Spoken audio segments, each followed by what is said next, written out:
मित्रों, कल जब हम चर्चा कर रहे थे तो अनेकानेक बार व्यवधान आए और उन्होंने आत्मनिर्भरता के लिए निरंतरता के सिद्धांत को कल प्रदर्शित किया। अगर देश को आत्मनिर्भर होना है तो निरंतरता को सदैव बनाए रखना होगा।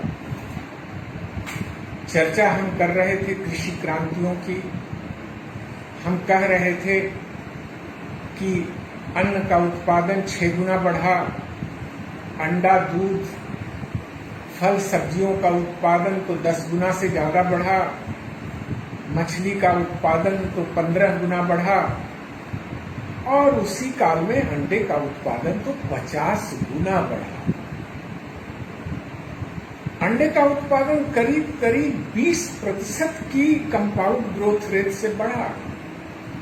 और अगर हम 1997 से 2003 के बीच की बात करें तो वह तो अद्भुत काल था। उस काल में अंडे का उत्पादन 40% से अधिक की वृद्धि दर से बढ़ा। ये सब कुछ बढ़ा उन्नतशील तकनीकी के विकास से, उसके सदुपयोग से, कृषकों के अथक परिश्रम से। अनेकानेक क्षेत्रों में देश आत्मनिर्भर हुआ।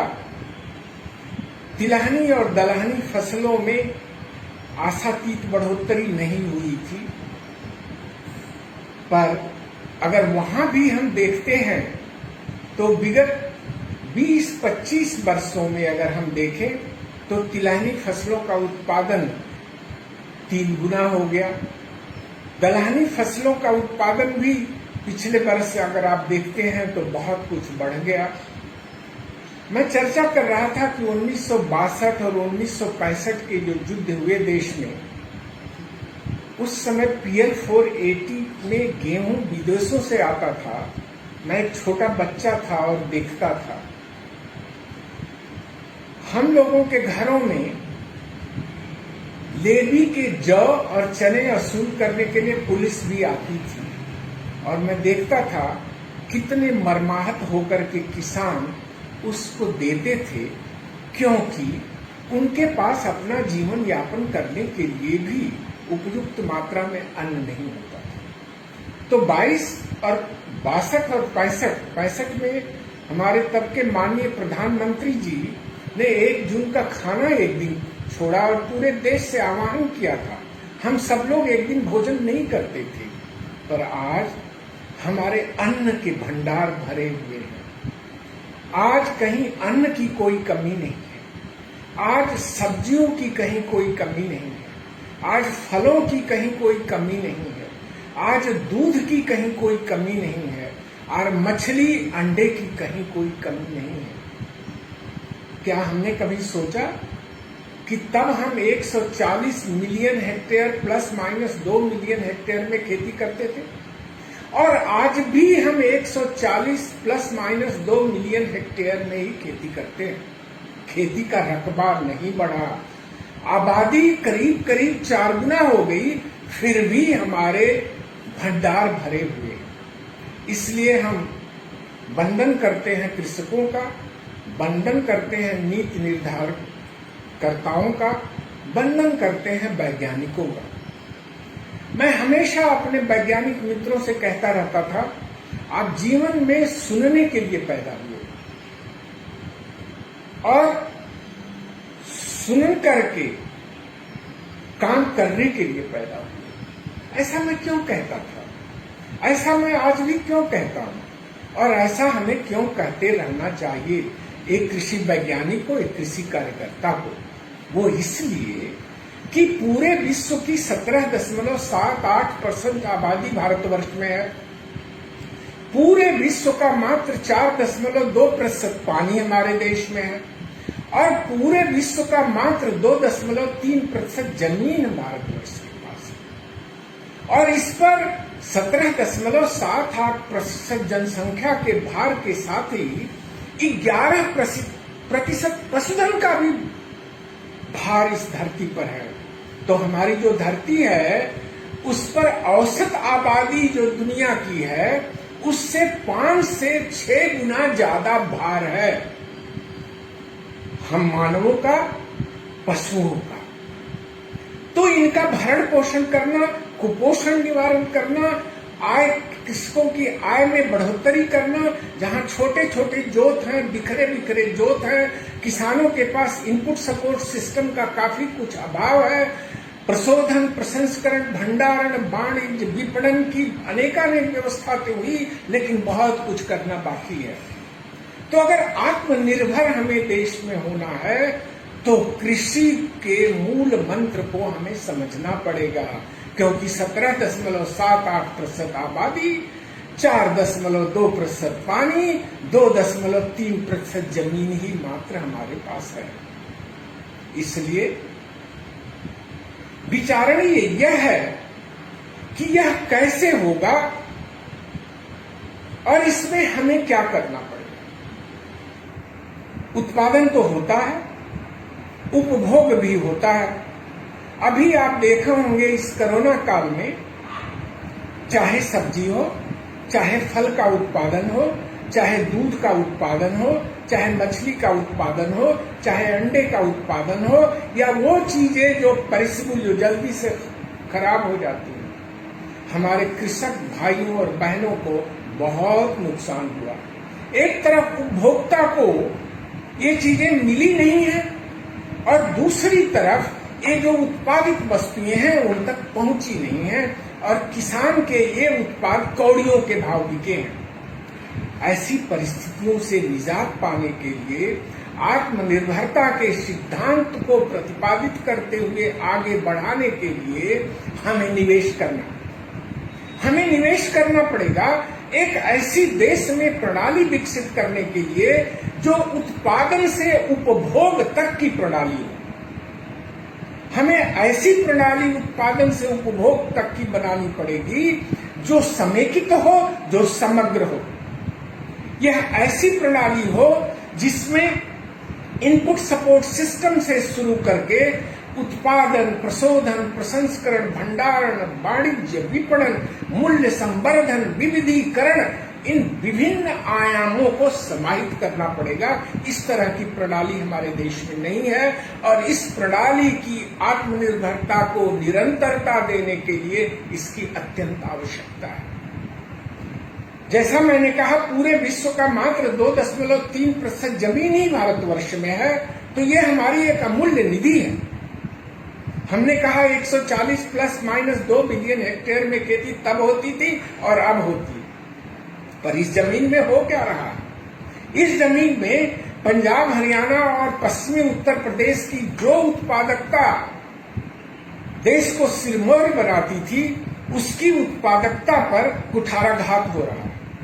जमीन में जो कार्बन कंटेंट यहाँ की जमीन में था, जो उस समय 0.5% होता था, आज घट के आधा हो गया। तो कार्बन कंटेंट जब जमीन में नहीं होगा तो जीवाणु कैसे निवास करेंगे? 1 ग्राम मिट्टी या 1 मुट्ठी मिट्टी उठा लीजिए तो 6000 तरह के जीवाणु, और ये जीवाणु हमारे मित्र जीवाणु इसमें अनेकानेक हैं। कृषि के उन्नयन और विकास की मेरुदंड ये जीवाणु हैं, और इन जीवाणुओं को खाने के लिए अगर भोज्य पदार्थ नहीं रहेगा, कार्बन नहीं रहेगा, तो ये जीवाणु, इसमें ऑर्गेनिक मैटर अगर आप नहीं डालेंगे तो ये जीवाणु कैसे अबाध गति से निरंतरता को प्रदान करेंगे? ये कैसे उत्पादकता को बढ़ाएंगे? ये कैसे आपकी गुणवत्ता को सुनिश्चित करेंगे? इसलिए आवश्यक ये हो गया है कि आज पंजाब, हरियाणा, उत्तर प्रदेश ही नहीं, देश के विभिन्न भागों में जमीन की उर्वरा शक्ति को बढ़ाए रखने के लिए यह परम आवश्यक है कि जमीन में ऑर्गेनिक मैटर को मिलाया जाए। यह विवाद का विषय नहीं है कि ऑर्गेनिक फार्मिंग होनी चाहिए कि नहीं होनी चाहिए। अरे भाई, अगर सब कुछ आप ऑर्गेनिक से कर सकते हैं तो इससे अच्छी और बात हो क्या सकती है? पर क्या आपके पास उतना ऑर्गेनिक मटेरियल है, आप उसका सदुपयोग उस दिशा से कर रहे हैं जिसका उपभोग कर आवश्यकता की अनुपूर्ति के लिए गुणवत्तापूर्ण उत्पादन नहीं कर सकते। अगर आप नहीं कर सकते तो विभिन्न केमिकल्स को आपको समाहित करना होगा। हमें याद रखना होगा, वैज्ञानिक दृष्टिकोण हमें अपनाना होगा। हमें याद रखना होगा कि आप न्यूट्रिएंट चाहे ऑर्गेनिक मीन से दो चाहे इनऑर्गेनिक मीन से दो, पौधा तो उसे आयनिक मीन से ही लेता है। पौधा उसमें भेदभाव नहीं करता। पर होता क्या है कि अगर हम फर्टिलाइजर देते हैं, नाइट्रोजन देते हैं, फास्फोरस देते हैं, पोटाश देते हैं, अब थोड़ा बहुत सल्फर देने लगे हैं, थोड़ा बहुत जिंकेटेड यूरिया आई है तो जिंक भी जाने लगा है, कुछ माइक्रो न्यूट्रिएंट्स देते हैं। पर जब देश स्वतंत्र हुआ था तो भारतवर्ष की जमीन में मात्र एक मेजर तत्व नाइट्रोजन की कमी थी। आज 8, 9, 10 अनेक क्षेत्रों में अगर जाएं तो कहीं सल्फर की कमी है, तो कहीं जिंक की कमी है, तो कहीं बोरान की कमी है, तो कहीं मॉलिब्डेनम की कमी है। तो ये जो न्यूट्रिएंट्स का इम्बैलेंसेज हो गया, वो इम्बैलेंसेज को हमें ठीक करना होगा। अगर हम ठीक नहीं करेंगे तो आत्मनिर्भरता लाने में हमें आने वाले समय में बहुत ही बड़ी मुसीबत का सामना करना पड़ेगा। हम जानते हैं कैसे ठीक होगा। योजनाएं हैं, योजनाओं को उचित रूप से कार्यान्वित करना होगा। दूसरी बात जो सबसे महत्वपूर्ण है वो है पानी की। जितना भी देश में खेती बाड़ी हो रही है 65% उसमें अंडरग्राउंड वाटर का उपयोग हो रहा है और वाटर टेबल अनेकानेक क्षेत्रों में 1 मीटर के आसपास नीचे चलता चला जा रहा है। मात्र यही नहीं होता है कि नीचे जाता है तो अधिक बिजली लगती है, अधिक डीजल लगता है उस पानी को ऊपर लाने में और सिंचाई करने में, पर होता यह है कि अनेकानेक क्षेत्रों में एक पानी प्रदूषित भी हो गया। तो एक तो खर्चा लगेगा, दूसरा पानी का नितान प्रभाव होगा। बहुत सारे क्षेत्रों में इसी पानी को जैसे वेस्ट बंगाल को ले लें, बिहार को ले लें, अब तो पूर्वी उत्तर प्रदेश में अनेकानेक जगहों में अगर आप देखें तो उधम सिंह नगर तक कई क्षेत्रों में कहीं आर्सेनिक है तो कहीं फ्लोराइड आयंस की प्रधानता होगी। अगर आप मूल रूप से देखते हैं तो जो पानी मैंने कहा कि पूरे विश्व की 17.78% आबादी के लिए हमारे पास 4.2% ही पानी है, उस पानी को भी देखें तो उसकी गुणवत्ता दिन गुना रात चौगुना घटती चली जा रही है। कहीं हेवी मेटल्स हैं तो कोई पॉल्यूटेंट्स हैं तो कहीं माइक्रोबियल लोड्स हैं। तो हमें इन वाटर स्रोतों पर विशेष ध्यान देना होगा और वरीयता सूची में इसे लाना होगा। सिंचाई के साधनों को हमें जुटाना होगा और सिंचाई के साधन मात्र अगर हम देखें 40-50 सालों का इतिहास देखें, हमने काफी कुछ खर्चा भी किया। और जिस बचपन की मैं बात करता था और जिस साथी की बात कर रहा था मैं, क्योंकि उन दिनों ये उन्नतशील प्रजातियां नहीं थी, सैलो ट्यूबवेल्स आए, कैनाल बनी, बहुत कुछ हुआ, पर क्या हमने इस बात पर ध्यान दिया कि हमारी वाटर यूज इफिशियंसी पूरे देश की मात्र 20-25% ही हमारी वाटर यूज इफिशियंसी है जिस विधा से हम सिंचाई करते हैं। वहीं हम रोज नाम लेते हैं इजराइल जैसे देश का। इजराइल की वाटर यूज इफिशियंसी जो है कितनी है? 80% है। तो अगर मेरे पास पूरे विश्व का मात्र 4.2% पानी है और मेरी वाटर यूज इफिशियंसी मात्र अगर 20-25% होगी तो कितने दिन तक हम टिकाऊ खेती कर पाएंगे? कितने दिन तक ये हमारा वाटर का रिजर्व जो है वो काम दे पाएगा?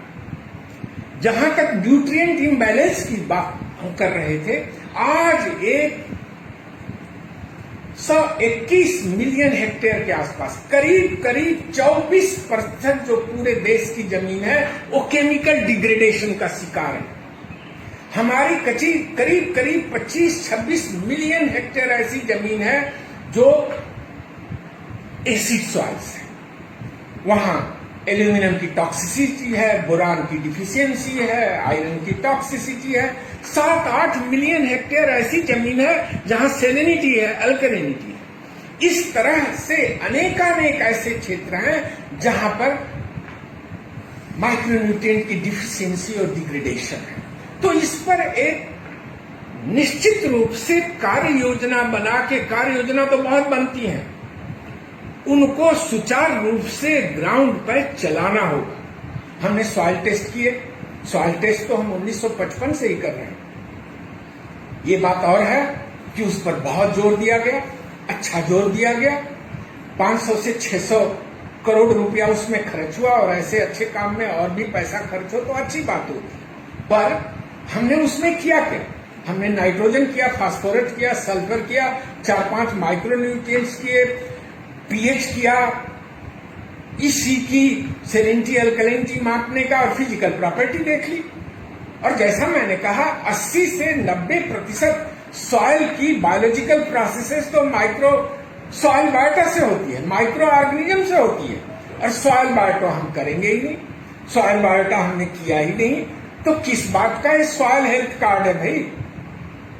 इसलिए सॉइल हेल्थ कार्ड अब बनाए। पहली बात है, चलिए जो आपने किया अच्छा किया, कम था पहले, ज्यादा किया, बहुत अच्छा किया।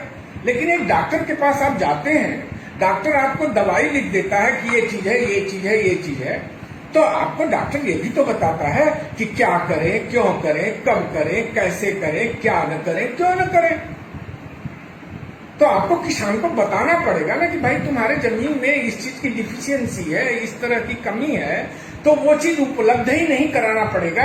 आपको ये सुनिश्चित कराना पड़ेगा कि वो ज्ञान जो है किसान तक पहुंचे, ताकि उस ज्ञान का सदुपयोग कर किसान अपनी गुणवत्तापूर्ण उत्पादन को बढ़ा सके। आप जहां न्यूट्रिशनल इम्बैलेंसेज है, आप न्यूट्रिएंट देते जाइए, आपको रिस्पांस नहीं मिलेगा, तो आप आय कैसे बढ़ाएंगे? आप ज्यादा उत्पादन कर देंगे। मैं तो बहुत बार बोलता हूं, मुझे हंसी आती है, क्योंकि मैं एक वैज्ञानिक हूं और भुक्तभोगी हूं। इसलिए भुक्तभोगी हूं कि टेक्नोलॉजी जाती नहीं है अगर उनका सदुपयोग नहीं होता, अगर उनका दुरुपयोग होता है। ज्यादा प्रोडक्शन कर दो, ज्यादा नुकसान, कम प्रोडक्शन करो, कम नुकसान, प्रोडक्शन मत करो तो कोई नुकसान नहीं। आप ऐसी व्यवस्था ला करके भारत को जो है आत्मनिर्भर नहीं बना सकेंगे। अगर ज्यादा टमाटर पैदा हो जाता है तो कौड़ियों के भाव बिक जाता है, ज्यादा प्याज पैदा हो जाती है, और बहुत ज्यादा नहीं, 10% का प्रोडक्शन अगर ज्यादा हो गया तो मार्केट की जो स्विंग्स हैं वो इतना स्विंग लेती हैं कि 1 रुपया, 2 रुपया और 80 रुपये के बीच में ये स्विंग्स आती हैं। वो कौन सी मार्केटिंग व्यवस्था होगी, वो कौन सी व्यवस्था होगी, और वो कौन सा इंटरप्राइज होगा जो इतनी स्विंग्स को बर्दाश्त कर सके? अगर यही आप भंडारण की व्यवस्था करें, यही आप प्रशोधन की व्यवस्था करें, यही अगर आप मूल्य संवर्धन की व्यवस्था करें, यही अगर आप विविधीकृत उत्पाद की व्यवस्था करें, यही अगर आप कूल चेन ऑपरेशन की व्यवस्था करें, और ये सब आप कर सकते हैं, ये सब आप निवेश।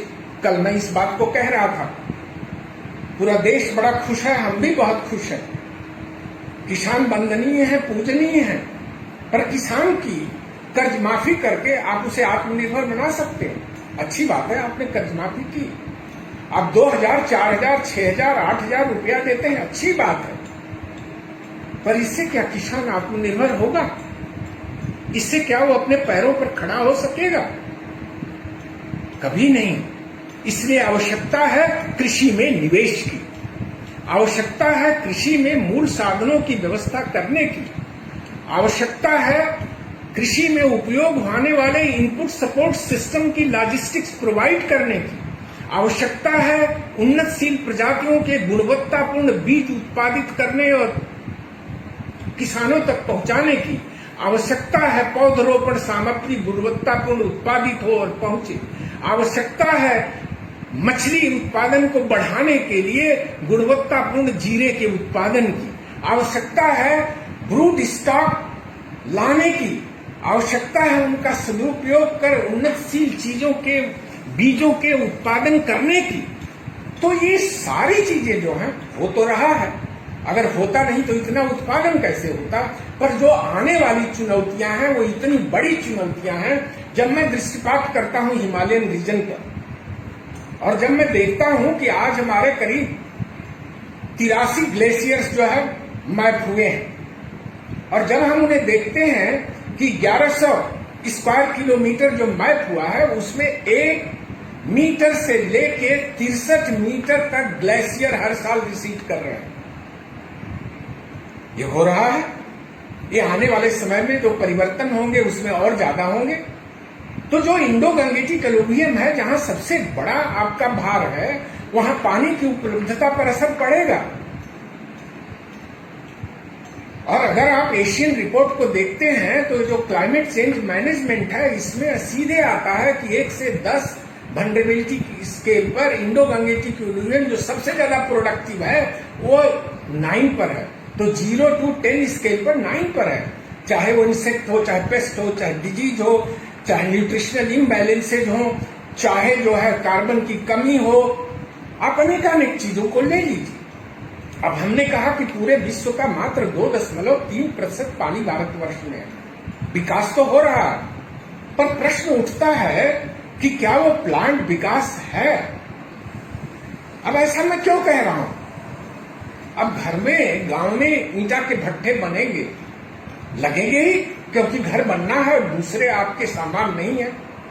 क्या आप ऐसा नहीं सोच सकते कि आपकी ऐसी नीति हो कि मिट्टी ऐसे उठाई जाए वो ऊपर की सतह से न उठे, बल्कि वाटर बॉडीज भी वहां क्रिएट हो जाए, जिससे जो है एक्वाफर रिचार्ज होगा और वाटर भी आपका इकट्ठा हो जाए। पहले शादी ब्याह में बाउलियों के दान दिए होकर थे, सारी बाउलियां जो है पट्टे पे चली गई। तो गांव का पानी गांव में, खेत का पानी खेत में अगर नहीं रहेगा तो निश्चित रूप से पानी कहां से आएगा? जो 2.3% पानी आपका एक्वाफर रिचार्ज नहीं होगा। और इसके लिए बहुत बड़े बड़े निवेश की आवश्यकता नहीं होती। गांव का पानी गांव में, खेत का पानी खेत में अगर करना हो, आप हर किसान के दिमाग में अगर यही बात बैठा दें, किसान भाइयों बहनों के, कि अगर 9 इंच आप अपने खेत की चारों तरफ की मेड़ी ऊंचा कर लोगे तो 80 से 90% वर्षा का जल जो है वो आपके खेत में ही रह जाएगा। तो ये छोटी छोटी बातें बड़े परिवर्तन ला सकती हैं, आत्मनिर्भरता की तरफ देश को बढ़ा सकती हैं। तो पानी का जो संरक्षण जो करते हैं, तो एक पानी ही नहीं, कभी किसी ने सोचा कि इस देश में 329 मिलियन हेक्टेयर टोटल जमीन है, जिसमें से मैंने कहा 140 प्लस माइनस 2 मिलियन हेक्टेयर में खेती बाड़ी होती है। पर ये जो बाकी की जमीन है, कम से कम 160 मिलियन हेक्टेयर ऐसी जमीन है जो इरोडेड है, डिग्रेडेड है, बैरन है, हिल स्लोप है, हिल टॉप्स है, जहां आराम से जो है आपकी एग्रो फॉरेस्ट्री है, आपके फल की सब्जियां हैं, अनेकानेक खेती बाड़ी, अनेकानेक चीजें की जा सकती है। आप सड़क बना रहे हैं, बड़ी अच्छी बात है। क्या आप ये नहीं सोच सकते? अब तो जेसीबी मशीन है, अब तो मिट्टी ट्रैक्टर में लाद के आती है, पड़ती है। क्या आप उस मिट्टी को वहां से नहीं उठाते जहां जो है इरोडेड है, डिग्रेडेड है, बैरन लैंड है, हिल स्लोप्स है, हिल टॉप्स है, जहां वाटर बॉडीज क्रिएट हो जाए? तो उसी पैसे में आप वाटर बॉडीज क्रिएट कर लोगे और उसी पैसे में आपका सड़क के लिए मिट्टी भी आ जाएगी। और अगर आप वाटर बॉडीज पूरे देश में जितनी सड़कों का जाल, चाहे वो ग्रामीण सड़क योजना जो है बना रहे हैं, या जो ये बड़ी बड़ी सड़कें नेशनल हाईवे बना रहे हैं, इसके साथ अगर वाटर बॉडीज को आप जोड़ें तो एक्वाफर रिचार्ज होता, वाटर हार्वेस्टिंग होती। और क्या होता कि जो आपका इरिगेशन के साथ ड्रेनेज को आप जोड़ लेंगे, इरिगेशन अलग, ड्रेनेज अलग। अगर आप मैक्सिको जैसे देश को, जो विकासशील देश है, अगर आप वहां देखेंगे तो कैनाल जा रही है तो उसके बगल में 1 मीटर डीप जो है वो जो है ड्रेनेज चैनल जाता है।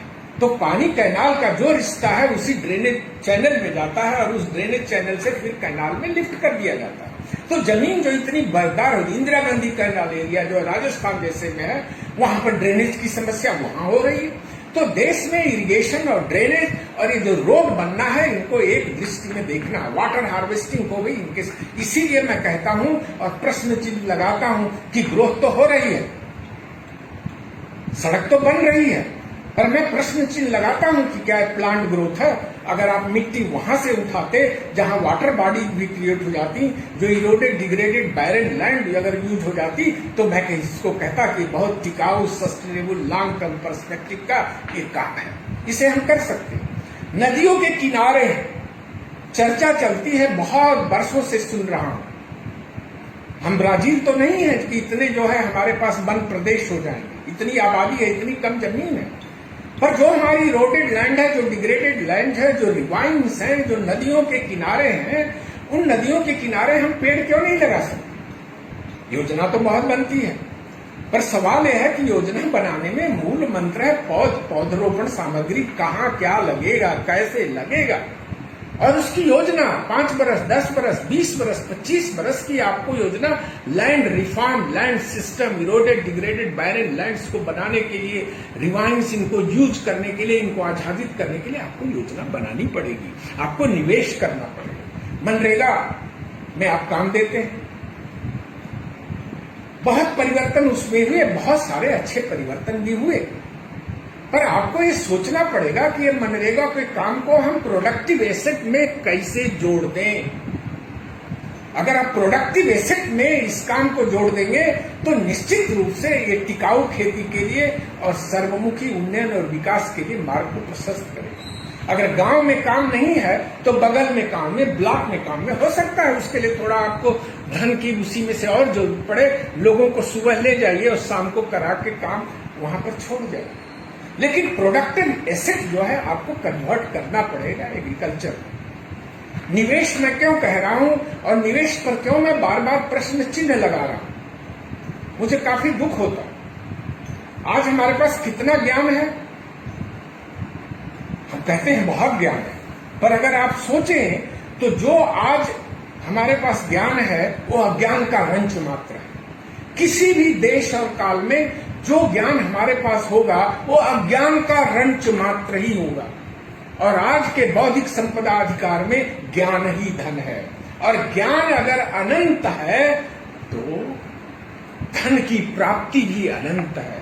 अगर ज्ञान अनंत है तो उन्नतशील तकनीकी के विकास खेती बाड़ी को आगे ले जाने के लिए अनंतता का आभास कराता है। ज्ञान किसी भी मूल्य पर मिले सस्ता होता है, ये समझने की आवश्यकता है निरंतरता के लिए, तरलता के लिए, सर्वमुखी उन्नयन और विकास के लिए। अब उदाहरण ले रहा हूं, बीमारी का काल चल रहा है।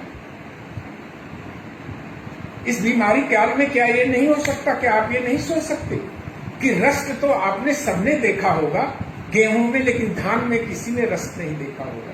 ये संभव है कि ऐसा गेहूं आ जाए जिसमें रस्ट न हो, एक गुण धान से जा सकता है। C3 प्लांट्स है, C4 प्लांट्स है। C4 प्लांट आपका मक्का है, आपका ईख है, आपका जो है आपका बनाना जैसे पौधे, ये वातावरण से ज्यादा कार्बन डाइऑक्साइड लेके, क्योंकि कार्बन डाइऑक्साइड भोज्य पदार्थ बनाने के लिए आवश्यक होता है, तो भोज्य पदार्थ लेकर के बनाते हैं। क्या ऐसा नहीं हो सकता कि गेहूं और धान को C3 से C4 में बदल दिया जाए? अवश्य हो सकता है। ये 20 वर्ष लगेगा, 25 वर्ष लगेगा, 30 वर्ष लगेगा। क्या ऐसा नहीं हो सकता कि माइक्रो ऑर्गेनिज्म जो अनंतता का आभास कराते हैं, उनके गुणों को परिवर्तित करके या उनके गुणों को उपयोग करके एग्रीकल्चरली इंपॉर्टेंट माइक्रो ऑर्गेनिजम्स को इस तरह यूज किया जाए कि खेती बाड़ी के अनेकानेक। यह जान के बहुतों को आश्चर्य होगा कि इस देश में या पूरे विश्व को ही अगर ले लें, 60% से ज्यादा जो नाइट्रोजन जो है, जो फिक्सेशन होता है, ये जमीन में बारिश के द्वारा या बिजली कड़कने या उससे भी बहुत ज्यादा इन माइक्रो ऑर्गेनिज्म से फिक्स होता है। तो ये माइक्रो ऑर्गेनिज्म चाहे प्रशोधन हो, चाहे विविधीकरण हो, चाहे उत्पादन हो, चाहे वाटर फिल्टरिंग हो, चाहे वाटर की गुणवत्ता बढ़ानी हो, अनेकानेक कामों में इनका, और इनके बहुत ही जिस तरह से जैव प्रौद्योगिकी बढ़ी है, उस जैव प्रौद्योगिकी का उपयोग कर जिस तरह से अनुवंशिकी और पादप प्रजनन के नए नए मापदंड आए हैं, इनका बहुत सदुपयोग कर सकते हैं। जो मैं शुरू में ही कह रहा था और उस पर पुनः जोर दे रहा हूं,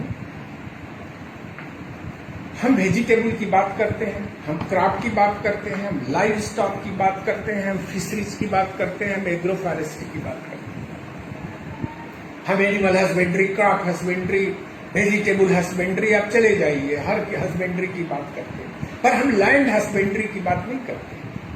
और लैंड जो है बेसिक है सबके लिए। तो जो समग्र प्रणाली भारतवर्ष जैसे देश को हम किसी से बारो नहीं कर सकते, हमारी परिस्थितियां बिल्कुल अलग हैं। तो उसके लिए जो समग्र प्रणाली का विकास करना होगा, उस समग्र प्रणाली के लिए हमें उन सब एक्टिविटीज के, किसान के गांव तक जाना पड़ेगा।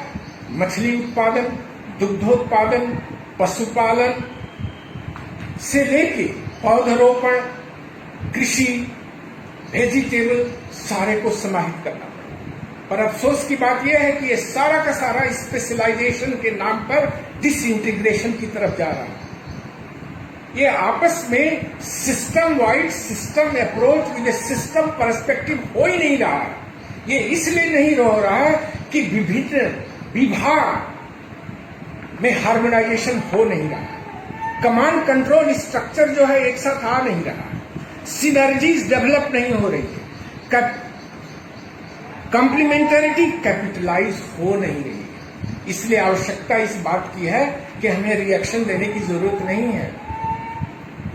रिएक्शन की जगह हमें रिस्पांस करने की आवश्यकता है, क्योंकि एक्शन, रिएक्शन, इंटरैक्शन के बाद किसी चीज का मैनिफेस्टेशन होता है। हम हर चीज में शब्द भी यूज करते हैं तो रिएक्शन यूज करते हैं, हम रिस्पांस नहीं यूज करते। हमें ये भेद समझना पड़ेगा। हम जब भी बात करते हैं गति की बात करते हैं, स्पीड की बात करते हैं। हम नहीं सुनते कि कोई वेलोसिटी की बात करता। वेलोसिटी में दिशा के साथ मान के साथ दिशा भी है। तो दिशा विहीन जो स्पीड होती है, चाहे वो कितना भी ग्रोथ हो, बेकार की ग्रोथ होती है। इसलिए हमें समझना पड़ेगा इस अंतर को कि हम बढ़ ही नहीं रहे हैं, किस वेलोसिटी से बढ़ रहे हैं, किस दिशा में बढ़ रहे हैं। हमारे देश की, हमारे प्रदेश की, हमारे गांव की, हमारे घर की आवश्यकता क्या है और उस आवश्यकता की अनुपूर्ति के लिए हम क्या करें। हम बहुत ज्यादा एक्सपोर्ट की बात करें।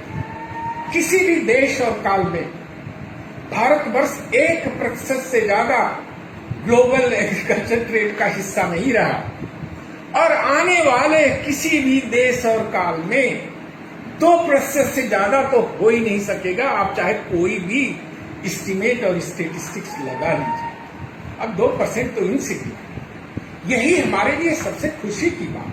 हमारे पास बहुत बड़ी मार्केट है और इस मार्केट के लिए हमें कृषि का उन्नयन और विकास अत्यंत आवश्यक है और उसके लिए ग्रोथ की असीम संभावनाएं। अब सवाल ये है, बहुत चर्चा होती है, पशुपालन की बहुत चर्चा होती है। ब्राजील का नाम मैं ले रहा था। कोरोना का प्रकोप काफी भयंकर है, पर वही ब्राजील गाय हमारे यहां से ले गया था, केरला से और कर्नाटका का जो इलाका केरला के लगे हुए। अब उस पूरे देश की गायें जो हैं 20 लीटर औसत दूध देती है।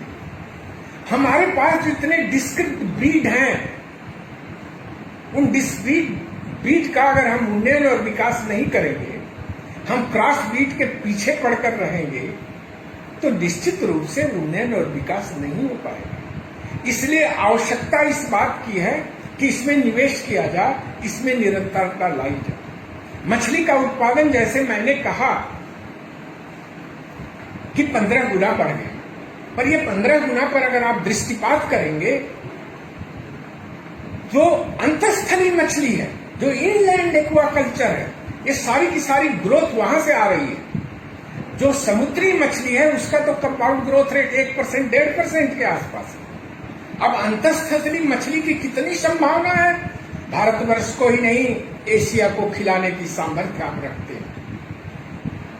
और ये ऐसा मैं क्यों कह रहा हूं, आंध्र प्रदेश में सिर्फ 2 लाख हेक्टेयर वाटर बॉडीज में आप मछली का उत्पादन करते हैं और बिहार में भी आप 35-40% मछली जो है वहां से भेजते हैं।